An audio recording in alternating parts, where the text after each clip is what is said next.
ఉంటుందా? I'm asking a straight question.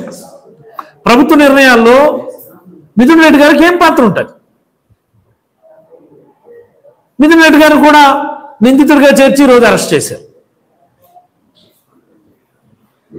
అని మేము ఎక్కడ పారిపోలేదే. మీరు ఎప్పుడు విచారణ రమ్మంటే అప్పుడు వస్తున్నారు కదా. అరెస్ట్ వారెంట్ జారీ చేయండి అని చెప్పి సిట్ వాళ్ళు ఏసీబీ కోర్టులో వేస్తే ఆ కోర్టు కూడా నిరాకరించింది అన్నటువంటి వార్తలు వచ్చాయి కదా. ఇన్ని జరుగుతున్నా సరే ఎవరి కళ్ళల్లో సంతోషం చూడడం కోసమని,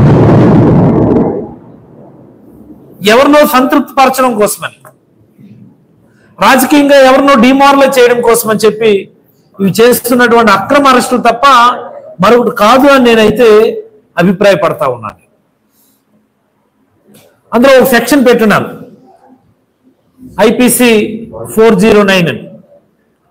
ఐపీసీ 409 దాని మీనింగ్ ఏంటి? మన గూగుల్లో ఒకసారి చెక్ చేస్తే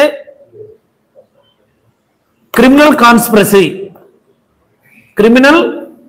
కాన్స్పిరసీ అంటే నేరమయమైనటువంటి కుట్ర, నేరపూరితమైనటువంటి కుట్ర, అది దాని మీనింగ్. సింపుల్ గా నా సెక్షన్ 409 409 ఐపీసీ సెక్షన్ నేరపూరితమైనటువంటి కుట్ర.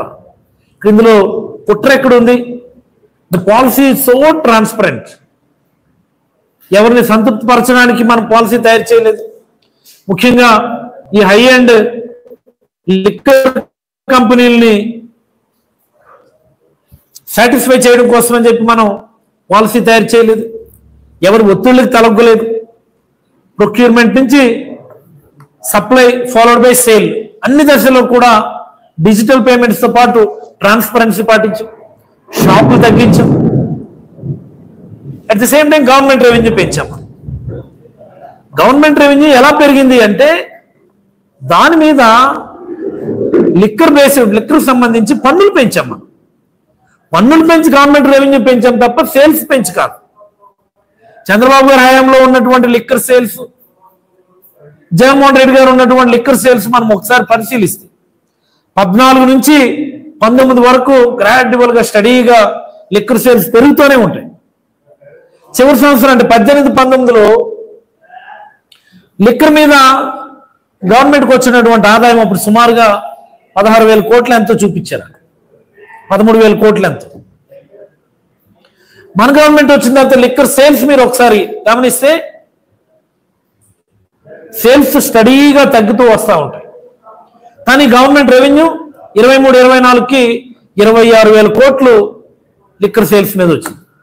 ఇది ఎలా సాధ్యపడింది? సేల్ తగ్గించడం, ట్యాక్సులు పెంచాం మనం. దాని నుంచి ట్యాక్సులు పెంచి గవర్నమెంట్కి రెవెన్యూ పెంచి గవర్నమెంట్కి ఆదాయం పెంచేటటువంటి కార్యక్రమం మనం చేస్తే దాన్నే స్కామ్ అంటే మరి 14-19 ఆల్రెడీ మీరు బెయిల్ మీద ఉన్నారు కదా చంద్రబాబు గారు. 14-19లో మీరు ఆల్రెడీ